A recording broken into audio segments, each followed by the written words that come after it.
Scott McLane. I live on Georgia Mountain Road. My wife just spoke. We're about 7/10 of a mile from the closest wind turbine, and we're within a mile, but just the furthest one away is approximately a mile, so we're all four are within a mile.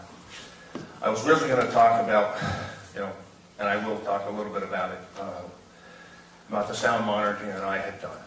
But first, I'll make a few comments. So it's interesting, and I know it's maybe a little redundant, that the people that live several miles away, and especially the ones in the bowl who are getting the municipal taxes paid for, they don't have a problem with the project. I'm not surprised.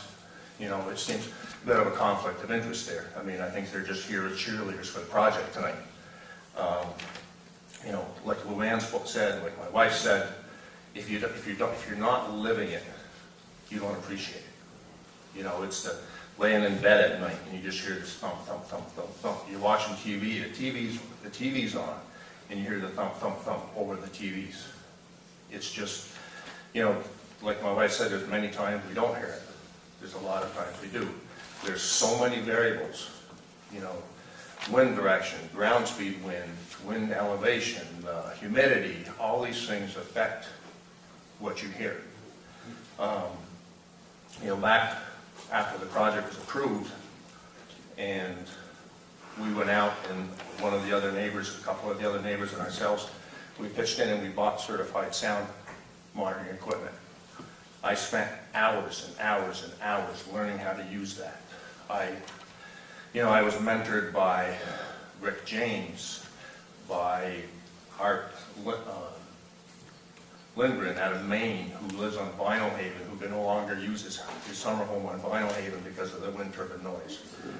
Rob Rand, all my data that I collected was sent to Rob Rand for review. Audio files, I plot LEQ and all this other stuff. There's post-construction monitoring that goes on where they come in for several weeks in the spring, summer, fall, winter, and monitor. And then afterwards they submitted a report, which we received recently. And not surprisingly, the project got a glowing report, never out of compliance and all this other stuff. But if you look at the, I think everybody would agree the projects are the loudest when they're running at full capacity. Fair, right? I mean, that's a fair assumption. If you look out of roughly, on average, about 2,100 hours of monitoring, there was 5 hours that they were running at full capacity. Yet they want you to rubber stamp this project in compliance, no problems. Once that's done, what do? In spite of all this monitoring I've done, and I have monitored when they were not monitoring, and I have, in my mind anyway, I have data that shows that they're out of compliance. How do I submit that? There's no avenue, there's no nothing to get that submitted. I think it needs to, like what was being looked at Lowell, I think there should be 24-hour, 7 days a week monitoring at these projects. Because even when they are out of compliance, you call, it's like an incident report is written. They don't turn them down. They don't do anything like this. It's like, oh, we'll look into it. So, I think you need to have, some sort of real-time monitoring that can be adjusted. 45 decibels. Like I said, I spent hours and hours out there listening to it.